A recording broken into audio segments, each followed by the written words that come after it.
Hello students, learn 24 academy में आपका स्वागत है। देखिए स्टूडेंट्स, हम पढ़ रहे हैं नई शिक्षा नीति। ठीक है, तो ये जो आपका एकलव्य मॉडल रेजिडेंशियल स्कूल्स का जो एग्ज़ाम होने वाला है उसमें क्या है, आपके लिए एक नया टॉपिक है राजस्थान शिक्षा नीति 2020। ठीक है, तो ये शिक्षा नीति है 2020 अलग से लिखा हुआ है एकलव्य मॉडल रेजिडेंशियल स्कूल में। तो यहाँ से आपके क्वेश्चन पूछने की प्रॉबिलिटी काफ़ी ज़्यादा रहेगी, तो इसको आप बिल्कुल भी स्किप नहीं कर सकते हैं। ठीक है, तो न्यू एजुकेशन पॉलिसी में क्या है खास, आ जाइए समझते हैं और इसको मार्क कर लीजिए इंपॉर्टेंट, क्योंकि यहाँ से आपके एक क्वेश्चन जरूर पूछा जा सकता है। ठीक है, अब देखिए जो न्यू एजुकेशन पॉलिसी है ये कितने साल बाद आई है, करीब 34 ईयर्स के बाद लॉन्च की गई है। ठीक है, जो प्रथम एजुकेशन पॉलिसी वो कब आई थी, 1968 में आई थी। ठीक है, दूसरी एजुकेशन पॉलिसी कब आई, 1986 के अंदर आई। अब तीसरी एजुकेशन पॉलिसी कब आई है, 2020 के अंदर आई है।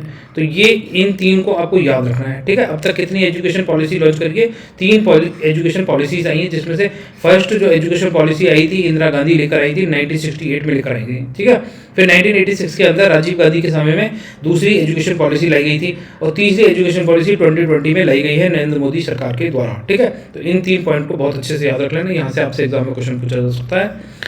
इसके अलावा आगे इसको पढ़ते हैं। देखिए न्यू एजुकेशन पॉलिसी लगभग कितने 34 वर्षों के बाद आई है, जो 21वीं शताब्दी की प्रथम राष्ट्रीय शिक्षा नीति है। ठीक है, 2020 की इस शिक्षा नीति में जो ministry of human resource development, मानव संसाधन विकास मंत्रालय, आप में से बहुत सारे ऐसे बच्चे होंगे जिन्होंने ministry of human resource development या फिर मानव संसाधन विकास मंत्रालय का नाम सुना होगा। ठीक है, अब इसका नाम आपको सुनने को नहीं मिलेगा क्योंकि इसका नाम चेंज कर दिया गया है। इसका नाम बदल के रख दिया गया है शिक्षा मंत्रालय, एजुकेशन मिनिस्ट्री कर दिया गया है। ठीक है, जिसे MHRD बोला जाता था, अब उसे एजुकेशन मिनिस्ट्री बोलेंगे, EM। ठीक है, एजुकेशन मिनिस्ट्री हो गई। ठीक है, शिक्षा मंत्रालय, इतना इंपॉर्टेंट याद रखना है क्योंकि ये एक इंपॉर्टेंट बदलाव किया गया, तो इस पर भी हाईलाइट कर लीजिए, इंपॉर्टेंट मार्क कर लीजिए, स्टार लगा लीजिए। ठीक है, इसके अलावा देखिए यहाँ पर जो इसके अध्यक्ष हैं, जो कमेटी बनाई गई थी, ये आपके सामने जो पर्सन दिखाई दे रहे हैं न्यू एजुकेशन पॉलिसी का, ये आपको पेज भी दिखाई दे रहा होगा इधर राइट हैंड साइड कॉर्नर में नीचे की तरफ। तो ये जो आपके सामने जो पर्सन दिखाई दे रहे हैं ये इसरो के वैज्ञानिक है। ठीक है, इसरो के वैज्ञानिक थे जिनकी अध्यक्षता में, ठीक है, इनका नाम है के कस्तूरी रंजन। ठीक है, के कस्तूरी रंगन या रंजन जो भी बोल रहा है वो बोल लीजिए। ठीक है, तो इनकी अध्यक्षता में एक कमेटी बनाई गई जिसका काम था कि जो हमारे देश का एजुकेशन सिस्टम है उसमें नए रिफॉर्म्स लाए जाए, उसकी जो कमियां हैं उनको सही दुरुस्त करके नई एजुकेशन पॉलिसी लेकर आई जाए, जिससे बच्चे का सिर्फ अभी प्रेजेंट का डेवलपमेंट ना हो, उसका होलिस्टिक डेवलपमेंट हो। ठीक है, पूर्ण तरीके से उसका विकास किया जा सके। इसके लिए के कस्तूरी रंजन की अध्यक्षता के अंदर एक कमेटी बनाई गई थी, और इसमें ये कितने सदस्य थे, 8 सदस्य थे। ठीक है, यहाँ पे पढ़ भी देता हूँ। तो वो समिति है किसके, के कस्तूरी रंजन इसरो के वैज्ञानिक थे, जिनकी अध्यक्षता में एक समिति बनाई गई थी 2017 में। कब गठित की गई थी, 2017 में, ईयर भी याद रखना है। ठीक है, 8 सदस्यीय कमेटी थी, जो मेंबर्स थे टोटल मिला के इस कमेटी में कितने मेंबर्स थे, 8 सदस्य थे। इस समिति ने अपनी रिपोर्ट 31 मई 2019 को सौंपी थी, और उसी के आधार पर नई एजुकेशन पॉलिसी इंडिया में लॉन्च की गई। अजय नेक्स्ट चलते हैं। अब देखिए न्यू एजुकेशन पॉलिसी है ना, न्यू एजुकेशन पॉलिसी में 21वीं सदी के 20वें साल में भारत में नई शिक्षा नीति आई। स्वतंत्र भारत में न्यू एजुकेशन पॉलिसी 2020 थर्ड ऐसी शिक्षा नीति है जो अभी इंट्रोड्यूस की गई है अपने इंडिया के अंदर। ठीक है, इससे पहले अपन अभी थोड़ी देर पहले ही बता दिया था। तो देखिए प्रथम शिक्षा नीति 1968 में इंदिरा गांधी जी के द्वारा लाई गई थी, तो ये इंपॉर्टेंट है, प्रथम शिक्षा नीति आपको बहुत अच्छे से याद रखनी है। ठीक है, इसके अलावा द्वितीय शिक्षा नीति कब लाई गई थी, 1986 के अंदर राजीव गांधी जी के समय में लाई गई, और तृतीय शिक्षा नीति कब लाई गई है, नरेंद्र मोदी जी के समय में 2020 में। तो ये तीनों एजुकेशन पॉलिसी आपको बहुत अच्छे से पता होनी चाहिए।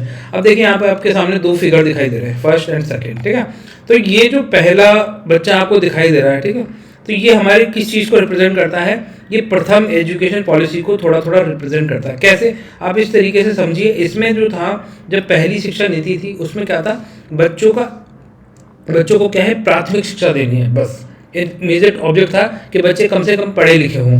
परंतु अब जो नई शिक्षा नीति है उसमें पढ़े लिखे के साथ में वो स्मार्ट भी होने चाहिए। ठीक है, इंटेलेक्चुअल भी होने चाहिए साथ साथ। ये नहीं कि वो क्लास में सो रहे हैं, वो क्लास में चिंतन मनन करें, मेडिटेशन करें। इस तरह के नई इनोवेशंस के साथ में नई एजुकेशन पॉलिसी लाई है। तो ये दो फोटो इन चीज़ों को रिप्रेजेंट करती है, पास्ट को प्रेजेंट से कनेक्ट करती हुई ये फोटो है। इसको ऐसे नेगेटिव ना लें, क्योंकि देखो पहले जो संसाधन थे हमारे देश में उसके बेसिस पे चीज़ें डेवलप हुई थी। आज जो हमारे पास संसाधन है उस बेसिस पे हम चीज़ें डेवलप कर रहे हैं, ठीक है। तो इसीलिए कभी भी किसी भी चीज़ को बुरा नहीं कहना चाहिए। उस समय उस परिस्थिति में क्या उनके परिस्थिति रही होगी, ठीक है, तो किस हिसाब से उन्होंने डिसीजंस लिए होंगे, हम आज बैठ के उसका मूल्यांकन नहीं कर सकते हैं। इन चीज़ों का थोड़ा सा ध्यान रखें, क्योंकि अगर आप भी उस समय उस सर्कमस्टेंसेस में होते तो आप क्या डिसीजन लेते हैं वो आप पे डिपेंड करता है, ठीक है। आज आप सब चीज़ जानते हैं तो हम पीछे वाली चीज़ों को पॉजिटिव एंड राइट देख सकते हैं, क्योंकि हम बहुत आगे आ चुके हैं। यहाँ से अगर हम भूत की चीज़ों को सोचेंगे तो बहुत कुछ बदल सकते हैं, पर ऐसा होता नहीं है ना। तो इन चीज़ों का थोड़ा सा ध्यान रखा करें, ठीक है। लगभग 34 साल बाद 2020 में नई पुनः शिक्षा नीति को लेकर हम बदलाव किए गए, जिसमें शिक्षा संबंधी बहुत से नियम में बदलाव किया गया है। वहीं हाल ही में मानव संसाधन प्रबंधन शिक्षा मंत्रालय में शिक्षा नीति में बदलाव के साथ साथ अपने मंत्रालय का नाम भी बदल दिया गया है, जिसका क्या कर दिया गया है, ministry of human resource development का नाम बदल के अब एजुकेशन मिनिस्ट्री कर दिया गया है। ये थोड़ा सा ध्यान रखें, ठीक है। यहाँ से आपसे क्वेश्चन पूछा जा सकता है, क्या कर दिया गया है, शिक्षा मंत्रालय कर दिया गया है, ये नाम से आपसे क्वेश्चन पूछा जा सकता है। इसको इंपॉर्टेंट मार्क कर लीजिए, ठीक है। आज ये नेक्स्ट चलते हैं। अब देखिए नई शिक्षा नीति, नेशनल एजुकेशन पॉलिसी। जो न्यू शिक्षा नीति नई एजुकेशन पॉलिसी है और पुरानी सी कैसे डिफरेंस है, आज ये उसको समझते हैं। देखिए प्रीवियस एकेडमिक स्ट्रक्चर किस तरीके से, इसमें हम फॉलो करते थे 10+2, ठीक है।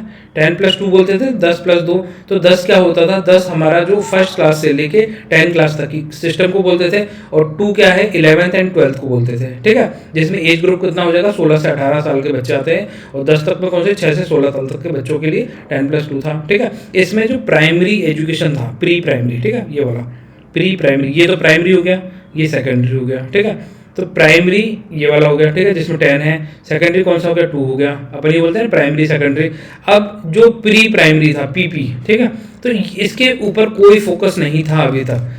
हम किसकी बात कर रहे हैं, गवर्नमेंट एजुकेशन पॉलिसी की बात कर रहे हैं। तो गवर्नमेंट में इस तरीके का प्री प्राइमरी के लिए कोई बेस नहीं था पहले, ठीक है। अब जो नई शिक्षा नीति लेकर आए हैं, जिसमें क्या है 5+3+3+4, ठीक है, ये सिस्टम इंट्रोड्यूस किया गया है। अब न्यू पॉलिसी क्या है, ये हो गया न्यू और ये हो गया ओल्ड, ठीक है, ये थोड़ा सा ध्यान रखें। अब जो ओल्ड पॉलिसी है, ओल्ड में क्या है 10+2 था, न्यू में क्या है 5+3+4 हो गया, ठीक है। तो अब जो 5 है उसके अंदर क्या है, उसको भी 2 हिस्सों में बांटा गया है। 3 साल तो आपके क्या हो जाएंगे, प्री स्कूलिंग, ठीक है। प्री स्कूल जाने से पहले की जो क्लासेस होती हैं वो प्री स्कूलिंग कहलाती हैं, ठीक है। तो इसके अंदर जैसे नर्सरी, एलकेजी, यूकेजी जो हम सिस्टम बोलते हैं, हालांकि वही सारे सिस्टम है, नर्सरी, एलकेजी, यूकेजी, फिर फर्स्ट सेकंड क्लास आ जाएगी। तो इसे क्या बोला गया है, फाउंडेशनल, ठीक है, फाउंडेशन बोला गया है। 10+ ये 3+2 इजिकल टू फाउंडेशन, इसको 5 बोल दिया गया है, ठीक है। फाउंडेशन इजिकल टू 5 हो गया। फिर उसके ऊपर जैसे जाएंगे तो 3 क्लास से लेकर 3rd क्लास से लेकर 5th क्लास तक की बात करता है, जिसे प्रीक्यूटरी ऐसे कुछ नाम दिया गया है, ठीक है, प्रीक्यूटरी, ठीक है, ये नाम याद रख लें। फिर 6th क्लास से लेकर 8th क्लास में मिडिल क्लास नाम दिया गया है, ठीक है। और जो 9 से 12th क्लास है, जो 4th स्टेज है ये वाला, इसको बोला गया है सेकेंडरी। तो इनके नाम भी थोड़ा सा ध्यान रख सकते हैं।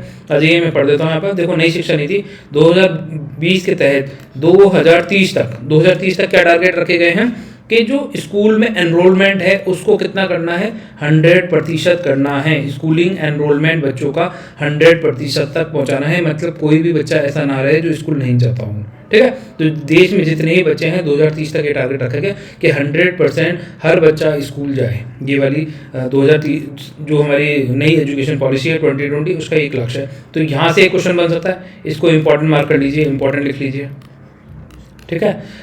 और ये शिक्षा निश्चित किया गया है। वर्तमान में चल रहा 10+2 मॉडल के स्थान पर पाठ्यक्रम में 5+3+3+4 की शिक्षण प्रणाली के आधार पर पाठ्यक्रम को विभाजित किया जाएगा। नई शिक्षा नीति 2020 के लिए केंद्र तथा राज्य सरकारों के निवेश का लक्ष्य भी निर्धारित किया गया है।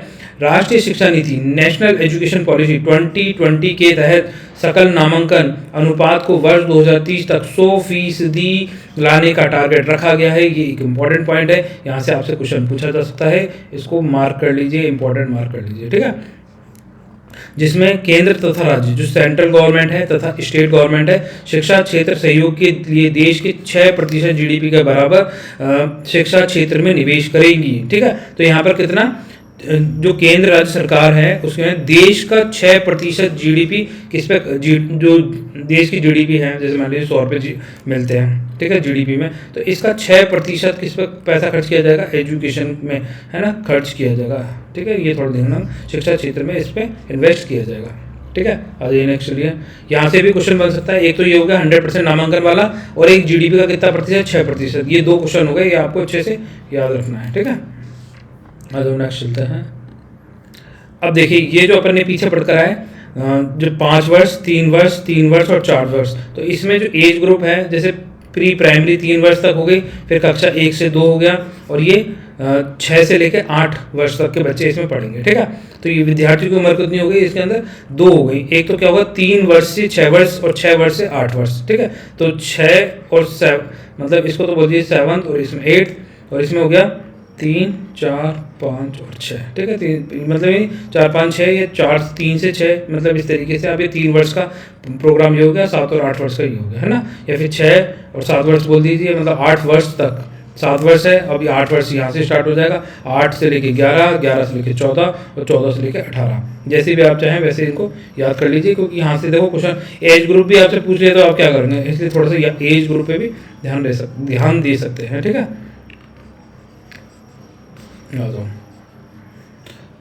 यहाँ चलते हैं। ठीक है, तो ये इनके नाम आपको याद रख सकते हैं, ये वाले। पहला फाउंडेशन हो गया, प्रिपरेटरी स्टेज हो गया सेकंड, तीसरा हो गया मिडिल स्टेज, चौथा हो गया सेकेंडरी स्टेज। ठीक है, तो इनके नामों के साथ में इनके वर्ष याद रख ले कि 3 और 3, ये 2 3 हैं, किसको रिप्रेजेंट करते हैं, प्रिपरेटरी और मिडिल स्टेज को रिप्रेजेंट करते हैं। ये थोड़ा सा ध्यान रख सकते हैं आप एग्जाम के पॉइंट ऑफ व्यू से। ठीक है, आज ये आप देखिए, पहला है फाउंडेशन स्टेज। ठीक है, मूलभूत चरण, तो पूर्व प्राथमिक और ग्रेड 1 एंड 2 इसमें आएंगे। तो पूर्व प्राथमिक में कौन से हो गए, 3 वर्ष हो गए। ठीक है, LKG वो अपन बोलते हैं ना, नर्सरी, LKG, UKG, और फिर फर्स्ट एंड सेकंड क्लास। ठीक है, तो ये टोटल मिला के कितने हो गए, 5 चरण हो गए। तो ये राष्ट्रीय शिक्षा नीति के तहत आने वाला पहला चरण है। पहले की शिक्षा नीति में 6 वर्ष तक या उससे बड़े बच्चों को ही एजुकेशन सिस्टम का भाग माना जाता था।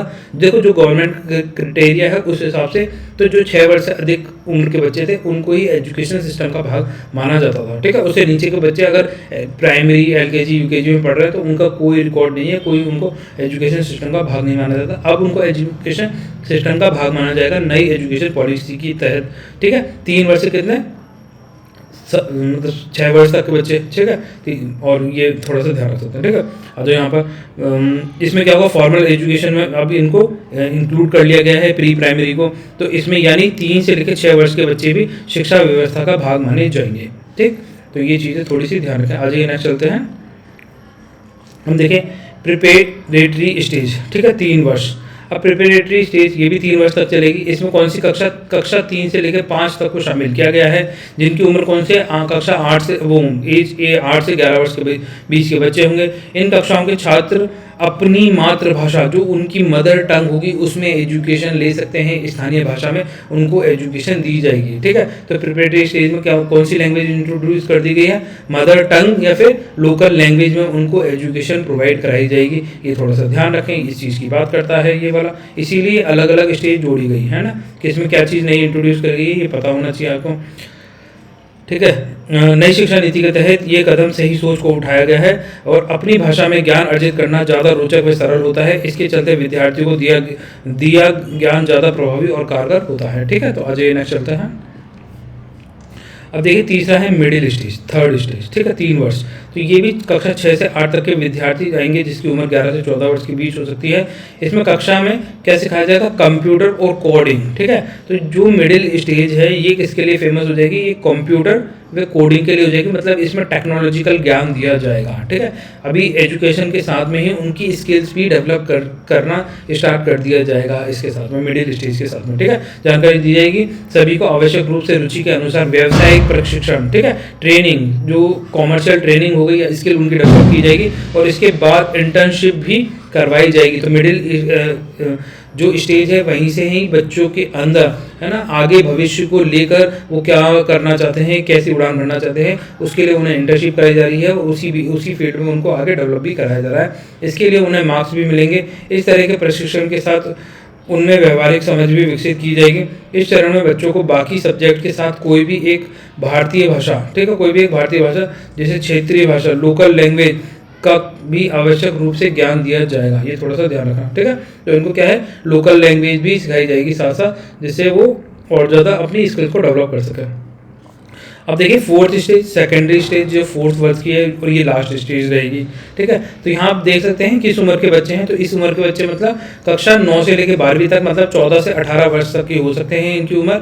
और यानी नई शिक्षा नीति के अनुसार कक्षा 9 से 12 तक के विद्यार्थियों को सेमेस्टर वाइज, अब यहाँ पे क्या होगा, फोर्थ स्टेज के अंदर परीक्षा लास्ट जो ईयर एंड में जो एक परीक्षा होती थी उसकी जगह पर अब यहाँ पर क्या है, सेमेस्टर सिस्टम लागू कर दिया गया है। तो यहाँ पर सेमेस्टर मतलब साल में 2 परीक्षाएं देंगे, ठीक है। तो पहले क्या होता था, जब लास्ट में परीक्षा होती थी तभी बच्चे लास्ट में बहुत ज़्यादा जी जान से पढ़ते थे। अब क्या है, 2 सेमेस्टर होंगे तो बच्चों का पढ़ाई कंटिन्यू चलती रहेगी, ठीक है, और एक्सेसिव बर्डन भी नहीं आएगा। तो बच्चों पे से बर्डन कम करने के लिए ये सेमेस्टर सिस्टम को लागू किया गया है, ठीक है। जबकि पहले परीक्षा क्या साल भर एक बार ही होती थी, जिसमें बच्चे परीक्षा से पहले 3 महीने पढ़कर परीक्षा उत्तीर्ण होते थे। लेकिन अब ऐसा नहीं होगा, क्योंकि साल भर में 2 परीक्षाएं होने से छात्रों को अध्ययनरत रहना होगा, मतलब उनकी कंटिन्यू ये जो पढ़ाई चलती रहेगी। छात्रों को आर्ट्स, साइंस, कॉमर्स में से किसी एक स्ट्रीम को ही पढ़ने की बाध्यता खत्म कर दी गई है। अब जैसे मान लीजिए कोई एक बच्चा था जो कॉमर्स ले ली जिसने गलती से, ठीक है, उसको लग रहा था कि यार मुझे तो साइंटिस्ट बनना है, और उसके दोस्त ने कॉमर्स ली थी तो उसने भी कॉमर्स ले ली। एक साल बाद उसे अकल आई कि भैया मुझे साइंटिस्ट बनना है, तो कॉमर्स छोड़ के वो साइंस में अपनी आगे की पढ़ाई कर सकता है, ठीक है। तो इस तरीके से ये करवाएगा, ठीक है। कॉमर्स के विषय के साथ आर्ट्स भी ले सकते हैं, हालांकि इसके लिए विषयों का पूल बनाए जाने की भी व्यवस्था की गई है। और नेक्स्ट चलते हैं। अब देखिए नेशनल एजुकेशन पॉलिसी से संबंधित कुछ महत्वपूर्ण तथ्य है ना, कुछ इंपॉर्टेंट फैक्ट्स हैं, ये इंपॉर्टेंट फैक्ट्स, ठीक है। तो अब देखिए पहला हो जाएगा वोकेशन ट्रेनिंग। अब वोकेशन ट्रेनिंग क्या होती है, जैसे पढ़ाई के साथ साथ, ठीक है, जिन बच्चों का जैसे मान लीजिए कोई बच्चे हैं अच्छा पढ़ाई कर रहे हैं और 50% अंक ज़्यादा ला रहे हैं, तो उनको क्या है पढ़ाई के साथ साथ अदर स्किल ट्रेनिंग भी कराई जाएगी, मतलब जिससे उनकी अदर स्किल्स भी डेवलप हो सके। जिसमें क्या होगा, जैसे उन्हें बागवानी, ठीक है, मिट्टी के बर्तन बनाना, बिजली का काम आदि सिखाया जाएगा, जिससे क्या होगा उनकी स्किल्स इंप्रूव होंगी, वो ज़्यादा अच्छा फील करेंगे, ठीक है, कुछ अच्छा सीखेंगे। तो देखो हमेशा क्या होता है, सिर्फ एक ही चीज़ में अपने आप को सिर्फ रमाना नहीं होता, आप मल्टीपल डायरेक्शन में काम करते हैं तो आप नई नई चीज़ें जानते हैं, ठीक है। तो ये कौन से कक्षा 6 से लेकर 8 तक के विद्यार्थियों को वोकेशन ट्रेनिंग दी जाएगी, थोड़ा ध्यान रखते हैं, ठीक है। दूसरा बहुत ज़्यादा इंपॉर्टेंट पॉइंट है, एमफिल को किया गया है समाप्त। न्यू एजुकेशन पॉलिसी में एमफिल को खत्म कर दिया गया। एमफिल क्या होता है बच्चे पूछेंगे, तो देखिए आप जैसे ही है ना एमए, पहले क्या होता है आप ग्रेजुएशन करते हैं फिर एमए करते हैं, ठीक है।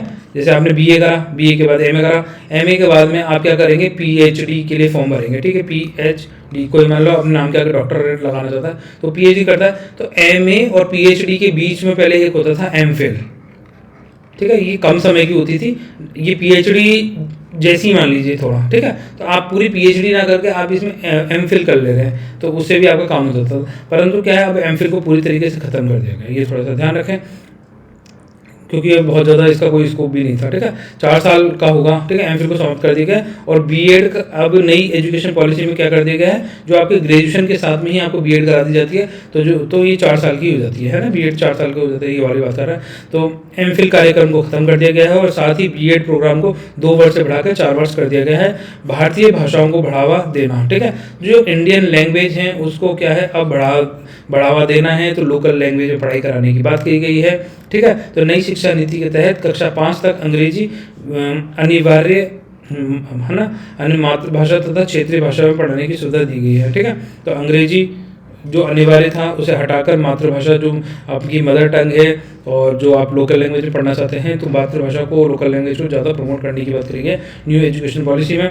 चौथा हो जाएगा विदेशी भाषाओं भी सम्मिलित करना, ठीक है। तो न्यू एजुकेशन पॉलिसी में सिर्फ हमारे देश की भाषाएं नहीं, हमारे देश से बाहर की भाषाएं भी पढ़ाई जाएंगी, उसमें एजुकेट किया जाएगा बच्चों को। अगर किसी का मन है कि भाई वो फ्रेंच पढ़ना चाहता है, जर्मन पढ़ना चाहता है, तो वो अपनी एजुकेशन के साथ में इन लैंग्वेज में भी अपनी पढ़ाई को जारी रख सकता है, ठीक है। आज ये नेक्स्ट चलते हैं। नई शिक्षा नीति के तहत भाषाओं को जानने वाले शिक्षकों की भर्ती, ठीक है।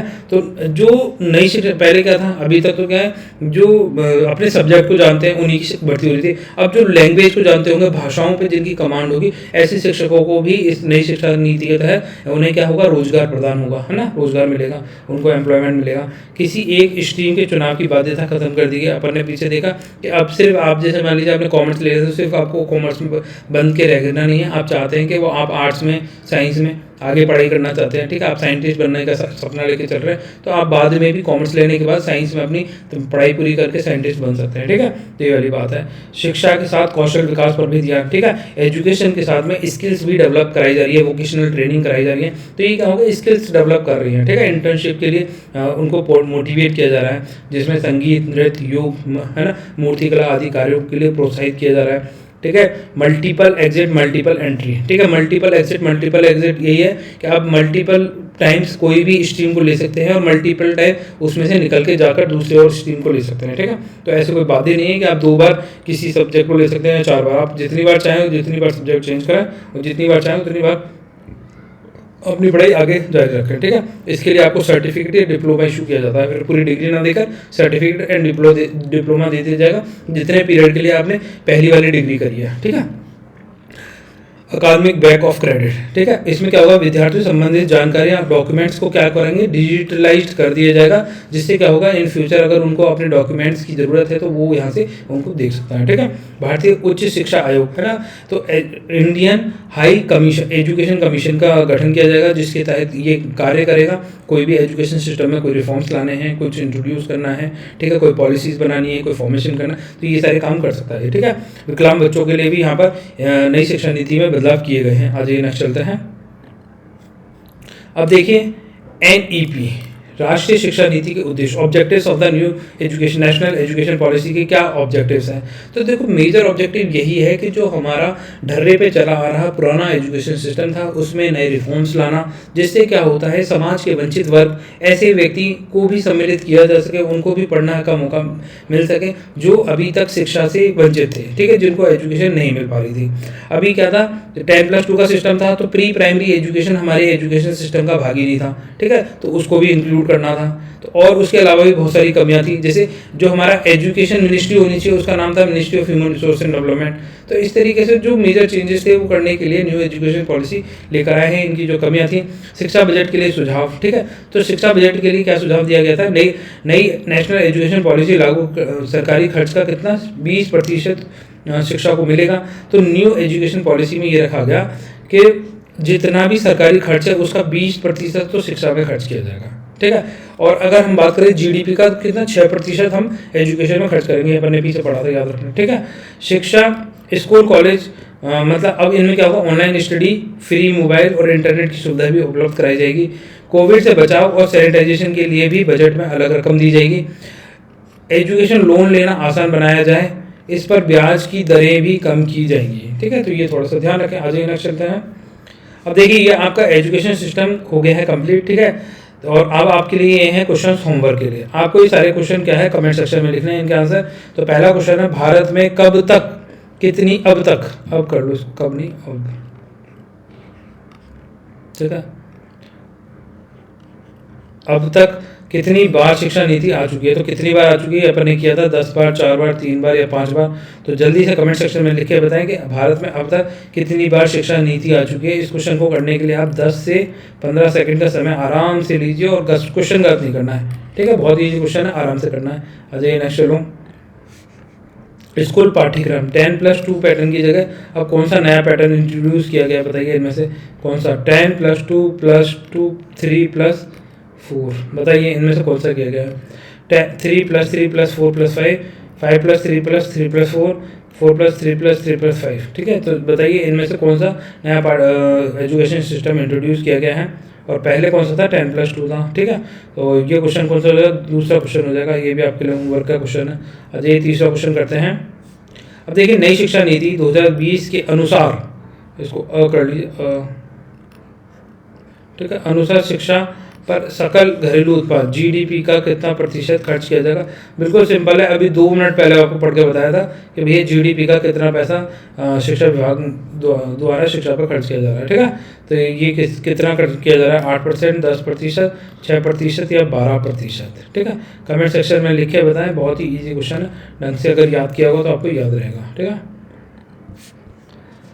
क्वेश्चन नंबर 4, नई नीति का उद्देश्य उच्च शिक्षा में जो हायर एजुकेशन है उसमें सकल नामांकन को अनुपात 100 तक सुधारना है, ठीक है।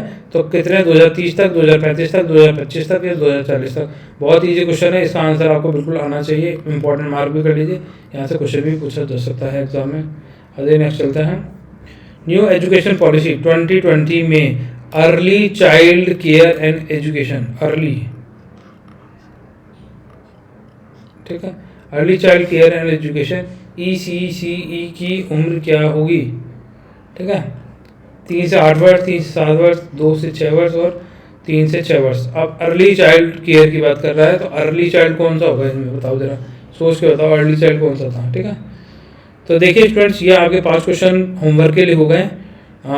तो आपको वीडियो पसंद आए तो वीडियो को लाइक कर दीजिए, चैनल को सब्सक्राइब कर लीजिए, और आप कौन सा सब्जेक्ट पहले पढ़ना चाहते हैं तो उसके बारे में कमेंट सेक्शन में लिख सकते हैं, तो हम उस पर रेगुलर बेसिस पे आपको वीडियो अवेलेबल करा देंगे, या फिर आप लाइव क्लास लेना चाहते हैं तो वो भी आप बता सकते हैं, ठीक है।